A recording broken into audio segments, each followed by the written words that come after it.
Fil rouge. Enquête sur la paracha de la semaine.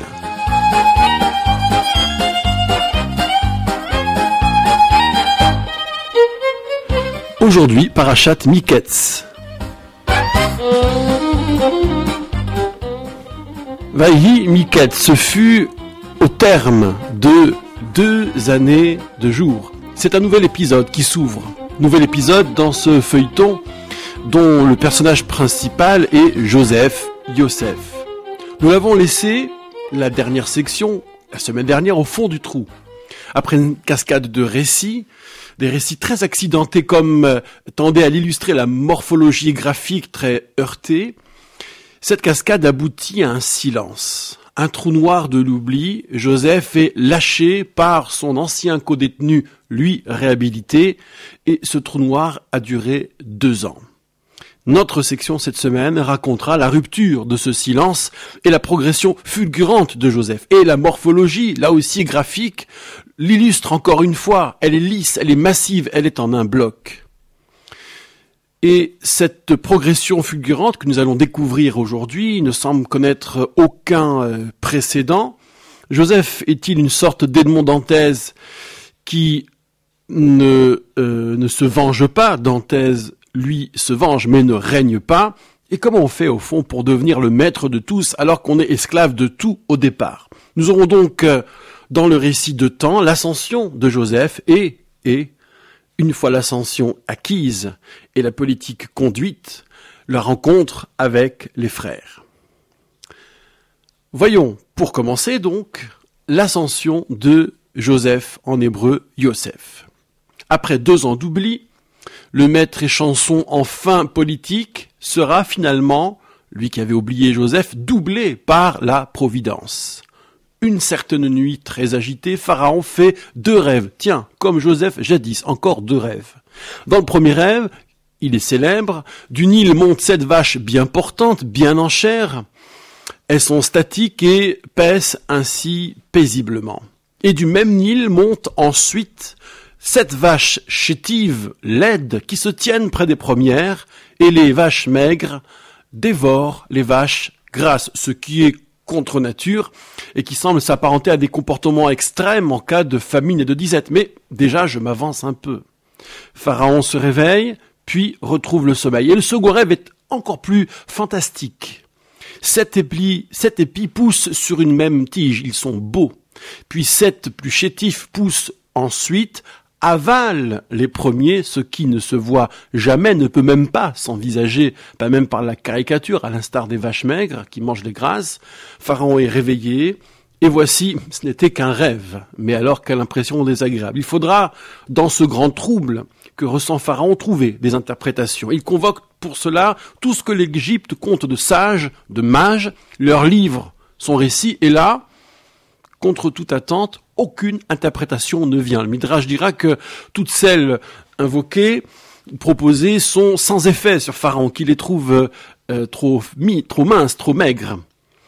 Un personnage prend la parole, c'est le fameux maître échanson oublieux, qui, sans omettre de dénigrer l'esclave hébreu, dit tout de même que dans sa déchéance passée, dont il se souvient, il y avait eu 2 rêves racontés à Joseph, le sien et celui de son triste sire de collègue.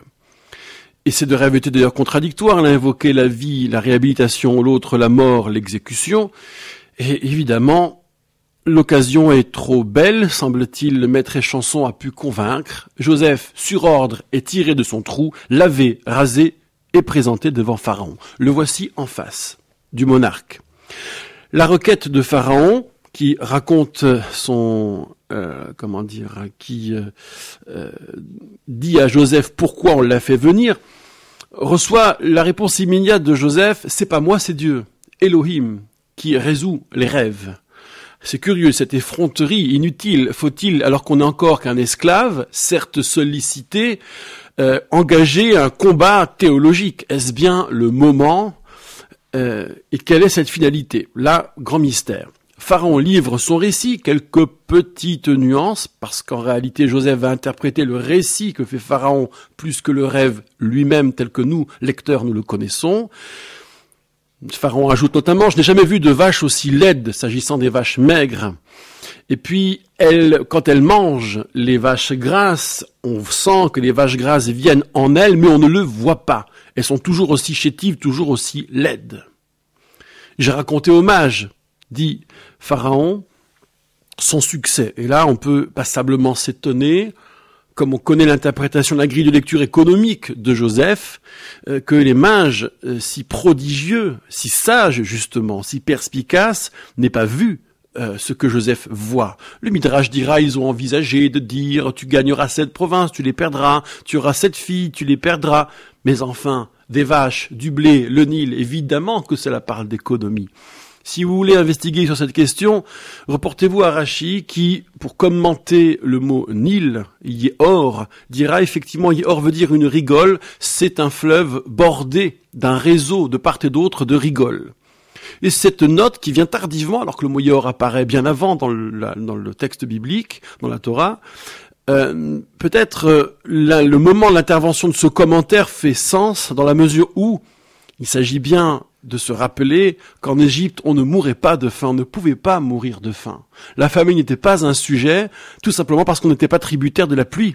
Et que si tout se passe autour du Nil, personne n'a jamais imaginé, et encore moins vu, que le Nil s'assèche. Je ferme la parenthèse. Retour au récit, Joseph interprète le rêve. C'est un seul et même rêve, dit-il, où Dieu montre ce qu'il va faire à Pharaon. Puisque les 7 années les 7 vaches grasses et les 7 épis de blé beaux, c'est le même message. Autrement dit, le temps métabolique, celui des organismes, et le temps astronomique vont ici se rencontrer en une même réalité qui sera l'abondance. Et de même, les 7 vaches maigres et les 7 épis chétifs sont les mêmes 7 années de famine. Autrement dit, puisque les vaches grasses sont absorbées et disparaissent, on ne les voit même pas dans le ventre des bêtes chétives, les 7 années de famine effaceront tout le bénéfice jusqu'au souvenir même des années abondantes. On oubliera. Quant au doublement du rêve, qui donc semble dire la même chose, il s'agit de l'imminence de l'information ou de cette réalité, et c'est Dieu qui délivre le caractère imminent de cette catastrophe. Et Joseph ne s'arrête pas là. Il aurait pu se contenter d'interpréter les rêves, mais en plus, il se fend d'un conseil chiffré, timé, dirions-nous. On ne sait plus très bien s'il est prophète ou stratège. Il propose un plan de 14 ans. 1. Que Pharaon nomme l'homme de la situation, intelligent et sage, donc c'est plus tant de la prophétie, qui aura la main sur l'Égypte. 2. Que Pharaon nomme des percepteurs qui récolteront le 5e des récoltes. 5e. 3. Que les recettes soient sur surveillance directe de Pharaon. 4. Que l'on garde ainsi les provisions pour la famine, pour les années de famine, et donc pour la survie de toute l'Égypte. Évidemment, Pharaon est séduit. Yosef s'est implicitement rendu indispensable. Est-ce déjà une victoire politique ? La suite nous le dira. Tous les adversaires potentiels qui ont dû déjà grincer des dents à ce moment-là, bien que le texte n'en souffle mot, sont à jamais réduits au silence. Joseph ne connaîtra aucun rival. Tout ce que craignait le maître échanson donc arrive. L'esclave devient le favori de Pharaon. Enfin, le favori. En tous les cas, l'homme de main de Pharaon. Pharaon interroge, avons-nous un tel profil ? Personne ne répond, un profil d'un homme donc qui a le souffle d'Élohim en lui. Est-ce que Pharaon se convertit déjà au Dieu unique ? Personne ne mouille la chemise. On se demande pourquoi. Sans doute si la condition est le Dieu unique, cela refroidit certains. Joseph est donc nommé, désigné. Puisque Dieu t'a fait savoir ce qu'il t'a fait savoir, il n'y a pas plus sage que toi. Drôle d'amalgame d'ailleurs entre la capacité prophétique et la sagesse du stratège. Et un peu comme par le passé, comme Potiphar, comme le chef de la prison, Pharaon va abandonner les affaires du pays dans les mains de Joseph. Sa cour, c'est-à-dire sa maison, puis son peuple. Seul le trône sera au-dessus de lui. Il lui donne l'anneau, le pouvoir législatif et en même temps, dirions-nous, exécutif. Il lui donne des attributs, un habit, une certaine toison. Le char royal de rechange, le deuxième de Pharaon, qui est attribué à Joseph, et il y a même un protocole qui déterminera les allées et venues du nouvel homme fort. Devant lui, on dira Avrer, à genoux. Puis dans une deuxième adresse, Pharaon fait de Joseph un prince égyptien. Il lui rappelle qu'il est lui Pharaon, sous-entendu un peu une divinité, que tous seront soumis à Joseph, qui sera donc le plus grand de tous les hommes et pas plus grand que Pharaon. Et voici comment il en fait un prince d'Égypte. Il change le nom de Yosef en Tsafenat Parneach, Parneach étant typiquement un prénom égyptien, et lui donne une épouse, Asenat. C'est un mariage politique d'ailleurs, puisque Asenat est la fille d'un prêtre, et le prêtre de On. Et on sait le pouvoir des prêtres en tant que caste à l'époque, dans cet univers-là. Et épouser la caste, c'est vraiment s'assurer de détenir tous les leviers du pouvoir. Joseph prend congé, il est doté donc de tous ses pouvoirs pour assumer la mission. Il a 30 ans, lorsqu'il prospecte dans tout le pays, et maintenant il gouverne. Via des années d'abondance, chaque ville se nourrit de ses cultures périphériques. Joseph engrange dans chaque ville le surplus, abondant comme le sable de la mer. On abandonne même le calcul, du coup même le peuple en fait s'abandonne à Joseph, ou en tous les cas se charger de la comptabilité abandonne à Joseph, tellement ça marche bien. Ce faisant, Joseph va aussi avoir une belle vie de famille, il va connaître la naissance de ses 2 fils, Ménaché, au titre « Dieu qui m'a fait oublier tous mes déboires personnels et familiaux ». Il se rappelle de son affaire ancienne, il est donc consolé, c'est un homme heureux. Et le deuxième, Éphraïm, pour remercier Dieu qui l'a fait fructifier dans ce pays qui fut le pays de son malheur. Et effectivement, là aussi, c'est imprévu. Donc 2 messages a priori proches. Arrive enfin la famine. Elle est globale dans toute la région, mais en Égypte, on a du pain. Malgré tout, à un certain moment, le peuple a quand même faim. Il écrit vers Pharaon, donc il y a quand même une forme de manipulation, et Pharaon renvoie vers Joseph, écoutez tout ce qu'il vous dira de faire. Joseph ouvre les réserves, donc approvisionne, mais la famine devient plus pénible, à tel point que toute la région afflue jusqu'à lui. Il est le point incontournable pour quiconque veut survivre, et c'est ainsi que les frères se rapprocheront de lui sans le savoir.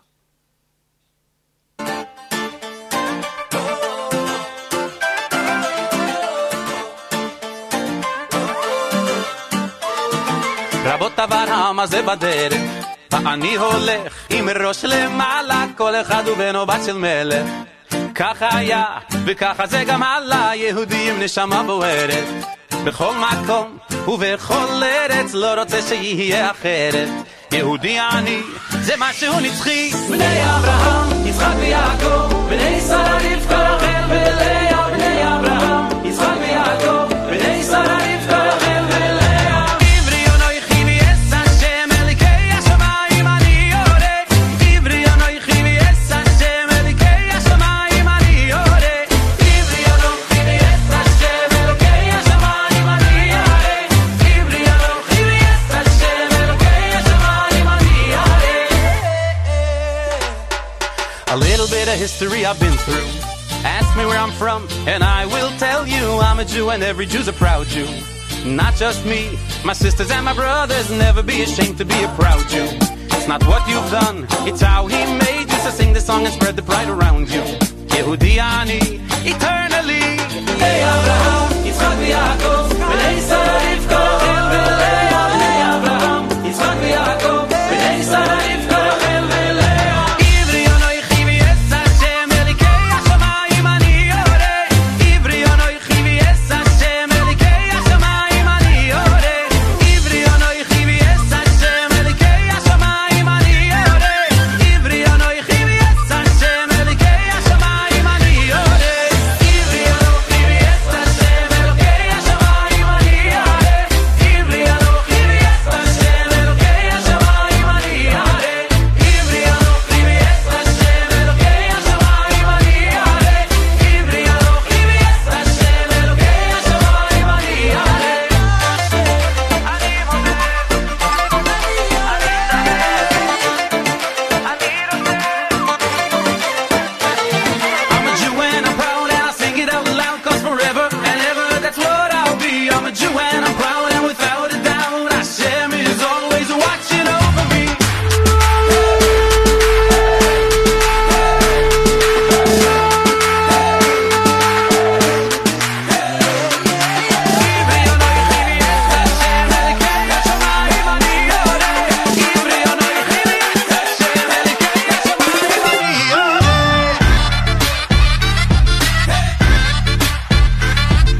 Vous êtes sur Radio Kol Shalom 100 FM, la radio juive de Grenoble. Nous reprenons notre enquête sur la paracha de la semaine, parachat Miketz. Nous avons déplié la première partie du récit, l'ascension fulgurante de Joseph. Il est l'homme fort et incontournable de l'Égypte dans cette région soumise à la famine. Maintenant, les frères arrivent sur la scène. Jacob voit le mouvement des populations vers l'Égypte, car là-bas il y a de quoi se nourrir. Il secoue un peu ses fils, mais enfin qu'avez-vous à vous regarder? J'ai entendu que tout le monde serait en Égypte, la crise dans la famille en même temps que dans la région est rampante, on sent une tension qui naît. Les frères descendront à 10, bien sûr le petit dernier, Benjamin, reste près de son père. Arrive le moment fatidique de la rencontre. Au fond, le rêve se réalise, le premier rêve de Joseph, des épis de blé qui se prosternent à lui. Eux, les fils de Jacob, les frères, donc, sont dans le flux des arrivants. Joseph, lui, est planté là, il est le maître nourricier. Les frères se prosternent, Joseph les reconnaît, il se fait méconnaître d'eux, c'est la même racine en hébreu, vayitnaker alehem. Il leur parle durement, mais enfin, d'où venez-vous ? Et là se souvient de son rêve et de tout ce que cela a engendré. Il change de registre. Après avoir parlé durement, maintenant il accuse. Vous êtes des espions.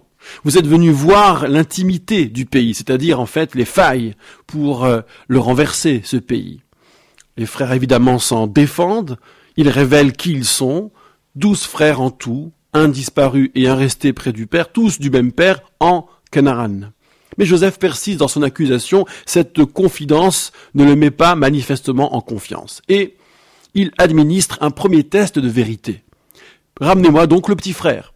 Et nous verrons, semble-t-il, si on vient pour espionner, on est lâché par les commanditaires. Donc ramenez-moi le petit frère. Et je vous tiens tous prisonniers, et un émissaire partira.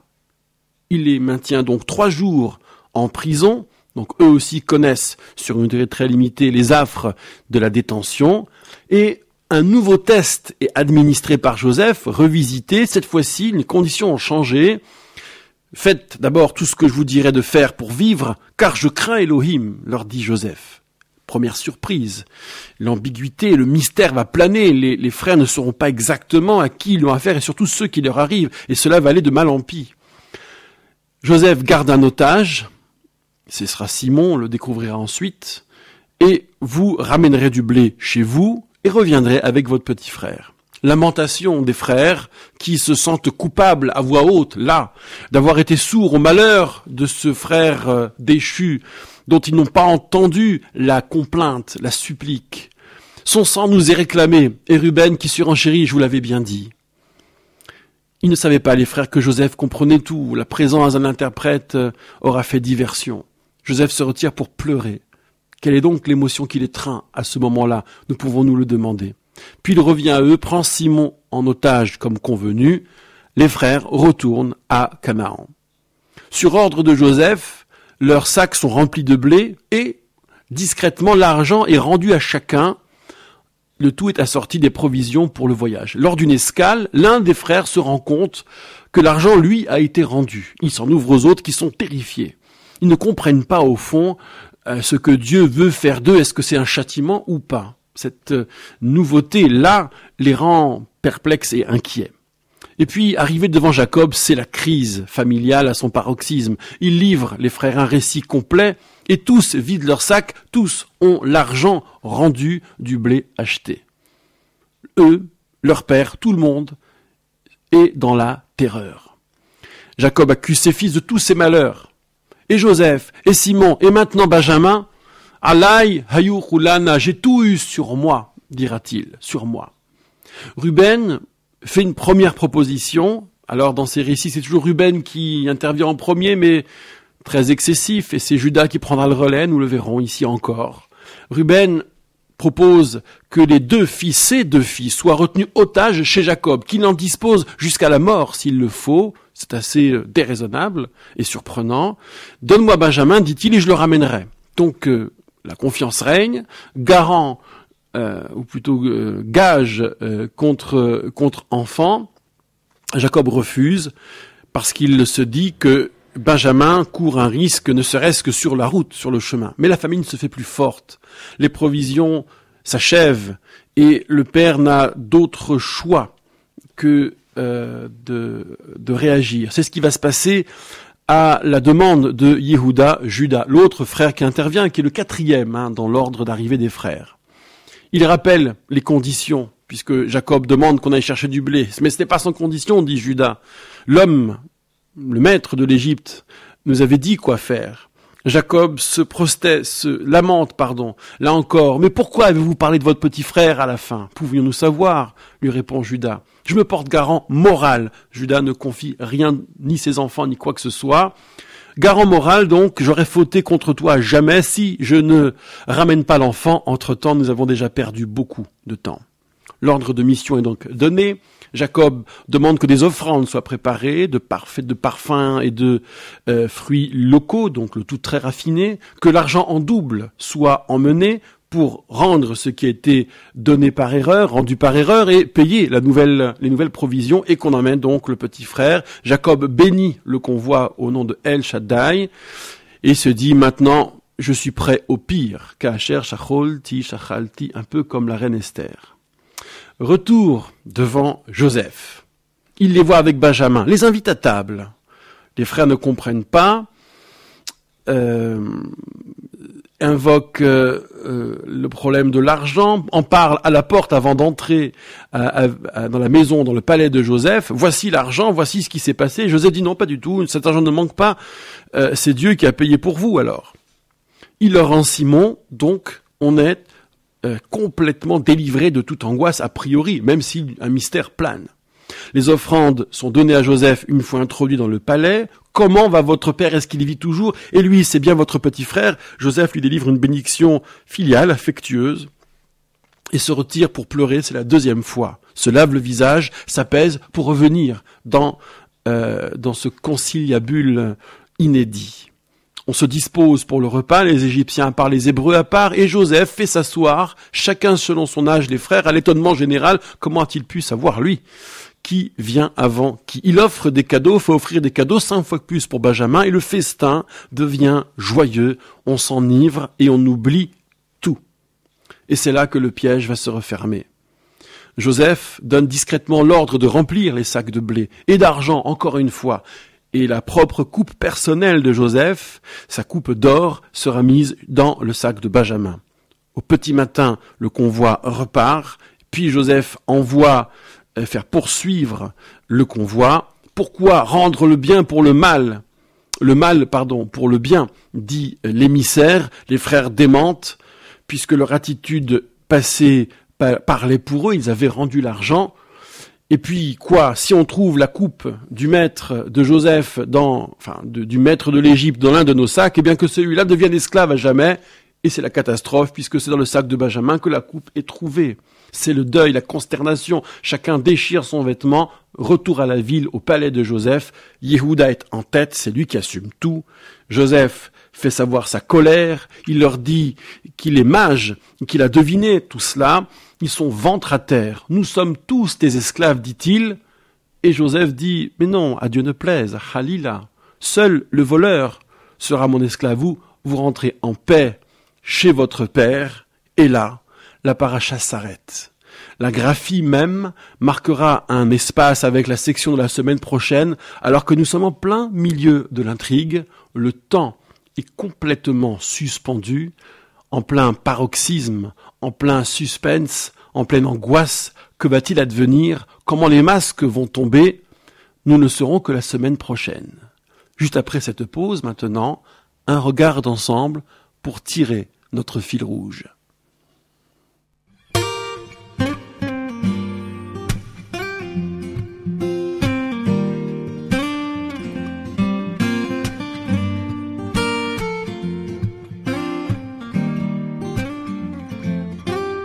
מעלמים עלומים בתוך השדה, איך שהוא יכול לומר דבר כזה, המלוך תמלוך עלינו, בעל החלומות הזה, בוא נזרוק אותו לבור ונטבול דמו בשא הבור.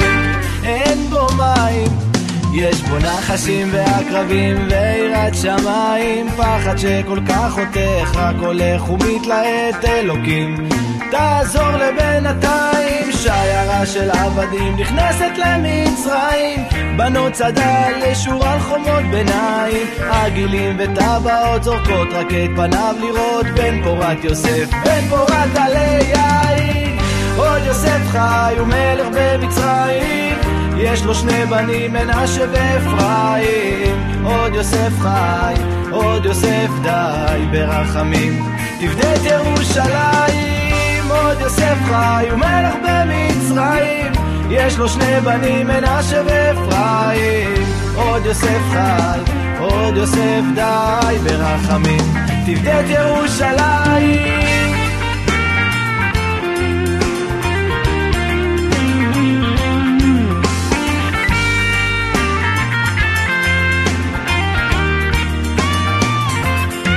אל פוטיפרה שר הטבחים מכרו אותו, ישוע כהרף עין שם אותו על כל ביתו, איש קדוש עומד בראש, רוח אלוקים איתו, כל אשר הוא עושה השם מצליח בידו. זולי חשמה הייתה אשת אדונו, מה יהיה תמורתה ומי ייתן כפרתו, וכל צבעי הקשת הפכו צהוב כחול אדום, השתנו בערב לא היו ביום, ויהי היום כולם הלכו אל בית האלים, כמו כבשה קטנה בין 70 זאבים, זוקף פופים פוקח עברים, השם מתיר אסורים, איך אעשה הרע וחטאתי לאלוקים. עוד יוסף חי ומלך במצרים, יש לו שני בנים מנשה ואפרים. עוד יוסף חי, עוד יוסף די ברחמים, תפדה את ירושלים. עוד יוסף חי ומלך במצרים, יש לו שני בנים מנשה ואפרים.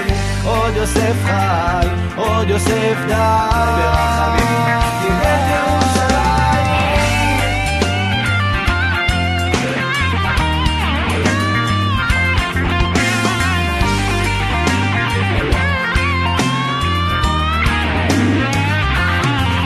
מבית הכלא בלי רחמים זרקו אותו, הנה פרעה חולם חלום ואין מי שיפתור אותו, נער עברי קטון חלומות יודע פתור, הביאו אותו מהר אליי, הוציאו מן התור. עכשיו כולם השתחוו אליך, רק הכיסא יגדל ממך ויעקב אבינו מביתו שרה שכינה, שרח בת אשר נכדתו שרה מנגינה.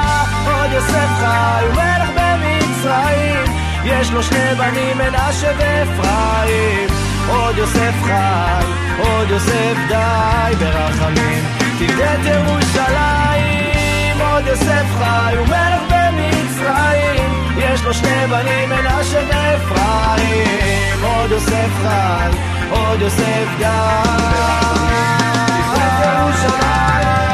עוד יוסף חי ומלך במצרים, יש לו שני בנים מנשה ואפרים.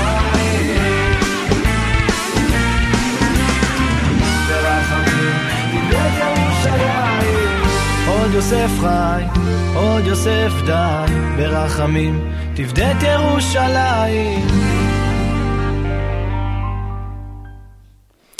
Vous êtes sur la radio juive de Grenoble, Radio Kol HaShalom 100 FM. Vous pouvez nous suivre bien sûr sur le site web de la radio, sur les réseaux sociaux. Et nous abordons maintenant la troisième étape de notre enquête. Après avoir déployé le récit de l'ascension de Joseph et de la rencontre paroxysmique avec un temps suspendu à la fin avec ses frères, voyons maintenant ce que nous pouvons faire de ce bagage extraordinaire. Au total, nous avons quoi? Un retournement entre dans le rapport Joseph et ses frères et la réalisation pleine et entière du premier rêve. Rappelez-vous, Joseph, c'est deux rêves au tout début de cette séquence. C'est d'abord des épis de blé, un par frère, et les épis de blé de ses frères se courbent devant le sien propre. Et puis un deuxième rêve, cette fois-ci Joseph apparaît dans son propre rêve, et les étoiles viennent se prosterner à lui, ainsi que lune et soleil. Et ça avait valu d'ailleurs une réprimande sérieuse de Jacob. Mais enfin quoi? Tu t'imagines que ta mère et moi et tes frères, nous allons nous prosterner devant toi? Ça lui paraissait invraisemblable, d'autant que sa mère n'était plus. Alors, le coup des étoiles, lune et soleil, c'est vrai, on n'est pas encore a priori là-dedans à 100%. En revanche, pour les épis de blé, ça paraît limpide. Et peut-être le deuxième rêve n'est jamais que le reflet augmenté du premier. Mais les épis de blé, c'est limpide. Là, on a les frères ventre à terre à la fin. Ils y doivent tout. Donc, si je situe bien le début et la fin, nous pourrions le faire de deux façons, en fait. Dans le narratif et dans le style. Du point de vue du narratif, de la narration, vous avez au début un Joseph oublié, définitivement oublié, qui, sauf miracle, doit finir sa vie en prison. Circonstance miraculeuse, sauf circonstance miraculeuse, parce que le maître échanson a écarté cet adversaire trop intelligent et donc dangereux. Il est parti pour croupir à jamais, et là c'est un élément dantesque qui ne sortira pas, mais qui, s'il sortait, évidemment poserait problème. Et c'est le projet des frères qui est cette fois-ci réalisé à ce stade du récit, un Joseph qui ne sort pas de son trou, un Joseph qui socialement est mort, et peut-être même plus que socialement, qui sait spirituellement. Les frères ont réussi donc à in fine, certes le projet leur a un peu échappé, la réalisation leur a un peu échappé, mais à faire disparaître Joseph. Voilà où nous en sommes, un Joseph qui a disparu pour toujours, sauf miracle. La suite, vous la connaissez, il y aura miracle, il y aura circonstances exceptionnelles, il sortira de son trou, et à la fin, il est lui le maître de tous.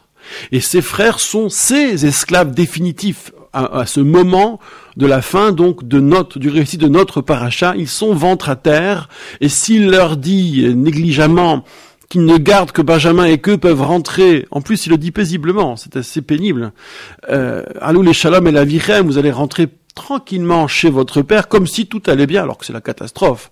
Ce qui ne devait pas arriver est arrivé. Donc en fait, ils lui obéissent au doigt et à l'œil. Ils vont devoir assumer le pire, simplement parce qu'ils doivent tout à Joseph. Ils sont plus que ventre à terre. Ils sont politiquement, socialement tenus, et semble-t-il pour toujours. Ils n'ont pas leur mot à dire. Ils sont soumis à tout ce qu'il leur dit d'aller faire et d'aller voir, ou d'aller et de venir. Voilà pour un premier type de contraste. Maintenant, il y a un deuxième contraste aussi, un peu plus en tous les cas dans le style ou dans le plan, dans l'arrière-plan. Voilà. Au début, nous sommes au terme d'un temps suspendu. Miketz shenatai miamim. Au terme de 2 années de jours. Et ce temps suspendu prend fin par l'effet de la providence. C'est Dieu qui provoque ce rêve de Pharaon dont il aura toutes les peines du monde à le faire interpréter. La rupture donc de Vayhi Miketz, qui est suivie du dénouement, révèle cette providence du Dieu caché, car le nom de Dieu n'apparaît pas comme acteur en tous les cas. Et à la fin, il y a aussi un temps suspendu, mais qui est installé par Joseph. C'est lui qui est à l'œuvre. Pour les frères, il y avait un dénouement interrompu, ce repas qui entraîne la joie et l'ivresse est interrompu par le piège qui se referme, par l'agent de Yosef. Et du point de vue des frères, c'est Dieu qui les malmène pour les punir. Pour eux, c'est tout cela de l'ordre de la providence. Mais nous savons, lecteurs, que c'est Joseph qui agit, qui, si les frères ne comprennent rien à ce qui leur arrive, qui tire les ficelles et qui fait se refermer le piège, et ce faisant, qui installe ce temps suspendu. Ça, c'est la graphie, le découpage des parachutes qui concourt aussi, mais le point de paroxysme ici est imputable à Joseph et au fond à lui seul, a priori. Et là, il y a, comme dans ce contraste, dans ce double contraste, quand même une contradiction et une tension. Maintenant que nous avons tiré notre fil rouge, situons un nœud. Parce que, quand même, Joseph, celui qui a tout reçu de Dieu, tout. Il a reçu son salut, mais aussi sa sagacité, et donc le pouvoir. Il a reçu presque en cadeau toutes ces circonstances enchevêtrées qui, in fine, aboutissent au meilleur. Autrement dit, il a reçu, c'est un cadeau digne de la joie chassidique, la lecture de sa propre vie. C'est-à-dire comment le pire fait appel, ou comment le pire appelle le meilleur. Alors celui-là, qui a tout reçu, Comment peut-il se permettre d'imiter la providence, de jouer à être l'être provident qui manipule ses frères? Comment peut-il oser? À quel titre? Il se met à jouer au provident, et certes, il y a une stratégie de la part de Joseph. On peut se demander d'ailleurs s'il s'attendait à voir un jour ses frères. C'est possible. Qu'est-ce qu'il cherche à accomplir? Sa propre vengeance? Est-il un Edmond Dantès biblique? Un futur conte ou déjà un conte de Monte Cristo? Ou bien est-ce que c'est de la pédagogie? Il veut leur faire toucher du doigt leur propre méfait? Ou bien veut-il peut-être les comprendre, voir où ils en sont au juste, s'ils sont encore ses frères qui ont vendu l'un des leurs, ou bien qui s'amendent, s'ils le regrettent? Puis aussi une très grande sentimentalité de Joseph, ce qu'on n'avait pas vu jusqu'à présent. On avait un personnage, sinon désinvolte, en tous les cas, très constant dans sa non-réaction. Et là, par contre, il éclate en sanglots par 2 fois, devant l'aveu de ses frères, dont il ne soupçonne pas qu'il les comprend, et devant la vision de Benjamin. Malgré lui, en somme, il est débordé par les émotions, et ce qui se passe là, leur faire vivre quelque chose, c'est un peu, à de certains moments, au-delà de ses forces. Mais enfin, il se ressaisit et il accomplit cela. Alors, encore une fois, voilà ce que nous allons chercher dans notre dernière partie. À quel titre imiter, mimer la providence? Quand est-ce que cela lui prend au juste? Où est la bascule? Quand est-ce qu'il se met à croire qu'il peut jouer à celui qui tire les ficelles alors qu'il a été lui-même l'objet d'un tel jeu? Voilà ce que nous recherchons, et voici ce que je vous propose de situer juste après cette dernière pause musicale.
Vous êtes sur Radio Kol Shalom, vous êtes bien sur la radio juive de Grenoble. Nous terminons notre enquête sur la section hebdomadaire, la paracha de la semaine, Vahi Miketz. Après avoir déplié en 2 temps le récit de l'ascension de Joseph et de la rencontre avec ses frères, nous nous sommes demandé dans quelle mesure Joseph, après avoir tout reçu de la providence pour son salut et sa prise de pouvoir, a pu se mettre à imiter la providence en jouant à son tour avec ses frères. Alors, pour comprendre comment et à quel titre, il faut en fait situer où. Et c'est ça le point de bascule qu'il nous faut déterminer. Il y a un groupement de versets qui est celui de la rencontre justement. Vayavo ben Israël, les fils d'Israël vinrent donc, c'est leur trajectoire, chercher de la subsistance parmi tous les autres dans le flux, car la famine sévissait. Et le verset suivant continue, Ve Yosef, et Joseph quant à lui, donc on est dans un décorum qui est installé, c'est une description, il était lui, Hashalit al-Haaretz, le maître de la terre, ou un Mashbir l'Echolam Haaretz, qui plus est, celui qui nourrit tout peuple de la terre, et ça peut s'entendre même au niveau de la région. Donc il est vraiment le maître de tout, disais-je, le point incontournable. Et l'action reprend. Dans le même verset, les frères de Joseph vinrent, se prosternent à lui. Joseph voit ses frères, les reconnaît, il se fait méconnaître d'eux, et il leur parle durement et leur demande d'où venez-vous? Ils répondent de Canaan pour acheter de quoi manger. Le verset répète, Joseph reconnut ses frères, mais eux, non. Et voici, à mon sens, le point de bascule. Vaizkor Yosef et halomot asher halam lahem. Joseph s'est souvenu des rêves, des rêves qu'il avait fait vis-à-vis d'eux. Contre eux, pour eux, même littéralement, disons vis-à-vis d'eux. Et là, il change de ton. Il prend l'initiative. Jusqu'alors, il leur a parlé durement, un peu par ressenti ou ressentiment, un peu de manière automatique. Mais maintenant, un dessein se forme dans sa tête et il leur dit « Vous êtes venus espionner, c'est pour voir l'intimité de la terre et pour la déstabiliser. » Et donc ensuite, il enchaînera traquenard sur traquenard, manipulation sur manipulation. Mais le point de bascule est celui-là, donc il se met à manipuler, à agir pour jouer avec ses frères à partir du moment où Vaizkor Yosef, Joseph se souvient. Joseph se souvient un peu comme Dieu qui se souvient de la promesse faite et qui maintenant doit l'exercer. C'est-à-dire qui, entre guillemets, réalise qu'il est venu le moment d'accomplir cette promesse. Ça, c'est pour Dieu. Pour Joseph, il comprend certaines choses. Quelles sont ces choses? Nous allons essayer de les dessiner. Et comprend que c'est le moment de voir le rêve se réaliser et d'en tirer une attitude. Dans ce groupement de versets, en fait, vous avez d'abord l'inscription d'un état de fait. Eux sont affamés et soumis, lui nourricier, il est le maître. Mais ça rappelle déjà un peu la dialectique du maître et de l'esclave, chez Hegel. Ça ne finit jamais, cette histoire. Devant le péril, étape numéro 1, un homme accomplit un acte de bravoure et les autres se planquent derrière lui, sont protégés par lui, donc ils sont ses obligés. Ce seigneur va user et abuser de la force de travail de ses obligés. Mais le problème est que ces agriculteurs contraints et qui continuent de chercher la protection, bien sûr, du Seigneur en cas de nouveau péril, acquièrent un savoir, ces obligés. Ils savent mesurer la terre, ils savent la cultiver, et le Seigneur, lui, ne sait plus. Donc un jour, ils se retournent contre le Seigneur, puisqu'ils peuvent potentiellement l'affamer, et les esclaves deviennent les maîtres, jusqu'au jour où la dialectique repart, dira Hegel, et ainsi le maître et l'esclave sont, alors pas en personne interchangeables, mais les maîtres d'hier seront les esclaves de demain, et ainsi de suite. Alors c'est ce qui se passe ici, ça s'est retourné, il est lui le maître et eux sont les esclaves, mais pour combien de temps? C'est très fragile tout ça. Joseph, pour l'heure, il voit une opportunité. Cette opportunité, c'est que eux ne le reconnaissent pas quand lui les reconnaît. S'agit-il d'un signe de la providence? Faut-il se saisir de cette opportunité? C'est là que vient le point de bascule. Joseph qui se souvient des rêves, qui comprend que il est temps de savoir qu'il s'applique ici et maintenant.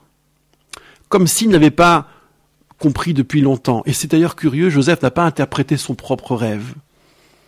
Il interprétait les rêves des autres, mais les siens, il est allé au casse-pipe, droit devant, en les livrant, si j'ose dire, brut de décoffrage. Il ne les a pas affinés. Il n'y a pas eu de discours qui a suivi ses rêves, tout de suite le conflit. Alors qu'en fait, il y a deux possibilités. Lorsque vous rêvez que votre épi de blé, eh bien, les 11 autres vont se prosterner devant le vôtre, il y a deux schémas possibles. Soit ça annonce un ordre politique nouveau, alors qui ne serait pas initial, mais en tous les cas naturel, avec un rapport de force naturelle. Et ça, Jacob a dit que c'était impossible. Comment? Moi, ta mère, tes frères, on va venir se prosterner devant toi, tu ne seras jamais notre roi. C'est impossible. Donc cette hypothèse écartée, alors en quoi cela pouvait consister? Il y a un autre schéma possible, c'est d'imaginer un concours de circonstances qui bouleverse un ordre naturel et politique admis, et donc un ordre exceptionnel qui doit faire sens. C'est-à-dire avoir à vivre une expérience et pas dans l'éternité, ou à faire vivre une expérience et pas dans l'éternité, sauf les conséquences de l'expérience, bien sûr. Et c'est de cette élimination d'hypothèses dont Joseph va se servir, ou c'est ce qu'il va comprendre. Il va comprendre que son rôle n'est pas d'être le roi pour toujours, n'est pas d'installer ou d'incarner un nouvel ordre politique et naturel entre ses frères et lui, mais que son rôle à lui, c'est de faire vivre une expérience ponctuelle. C'est le deuxième schéma dont Joseph réalise qu'il s'applique ici et maintenant, et tout cela se dit « Vaïzkor Yosef ». Joseph s'est souvenu, il a compris comment s'appliquer ce rêve. Il se servira de ce signal. D'autant que, puisque l'interprétation n'est pas venue de lui, mais des circonstances, c'est Dieu qui lui parle en somme, et qui lui fait comprendre, n'ayant rien compris au rêve, qu'il a un rôle à jouer, faire vivre à ses frères une expérience forte, déterminante, par laquelle ils vont par exemple s'amender, refaire fratrie, et aussi exprimer leurs remords et leurs regrets. Le dessein divin donc ne prévoyait pas pour Joseph une royauté autre que furtive. C'est le sens de la dialectique. Quand on est roi, quand on est maître, c'est jamais pour toujours. Les esclaves reprendront le dessus, et ça marchera dans l'Exode fort heureusement. Et c'est d'abord le sens même du rêve de Joseph de n'être un maître que pour la circonstance. Et ce qui permet de comprendre la question que nous nous posions en off, pourquoi l'effet royauté de Joseph est sans continuité, en tout cas à partir de l'Exode. Il restera rien de cet épisode. C'était bien donc très ponctuel. Et surtout, c'est la grande leçon de cette affaire, Joseph, nous l'avons dit à l'instant, n'a pas su lire son propre rêve, alors que symbole, les épis de blé, c'est le symbole économique qu'il a fort bien, somptueusement décrypté pour Pharaon, et qui aurait dit ici que son règne n'est qu'un règne de circonstances, permet de résoudre une crise économique et familiale, mais ça n'ira pas plus loin. Il est donc, à cet égard, aussi ignorant que ses frères. Il est coiffé par la même providence, coiffé par le même sens, qui les dépasse tous. Il n'avait pas compris, Joseph, qu'il était lui aussi dans le rêve, et pas au-dessus du rêve, au motif que ce rêve est passé par son esprit. Son orgueil acquis, qui est fruit du favoritisme, l'a rendu peut-être aveugle à cela. Il se croyait choisi, et donc se projetait comme roi absolu et perpétuel. Mais lui aussi devait donc grandir en fratrie, pour comprendre qu'il ne s'agissait pas de cela. Comment grandir? En faisant grandir ses frères, précisément. Et là, c'est bien Dieu qui façonne la fratrie des fils d'Israël, qui sera opérationnelle pour ce qui suivra, pour faire peuple, au fond. Faire peuple, ce sera notre grand sujet à partir de l'Exode, mais cela commence maintenant, là, dans les larmes d'un Joseph, à l'écoute de ses frères qui entrent enfin en fratrie avec lui après, comme l'avait dit l'inconnu, avoir quitté la fratrie, cet inconnu que Joseph avait croisé sur la route de Shechem.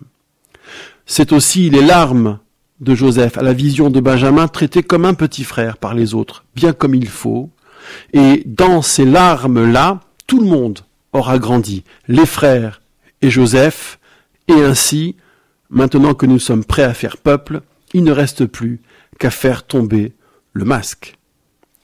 La suite de cet excellent feuilleton, ce sera la semaine prochaine pour une nouvelle enquête Fil Rouge. D'ici là, chers amis, depuis Radio Kol HaShalom 100 FM, je vous dis Shabbat Shalom à toutes et à tous.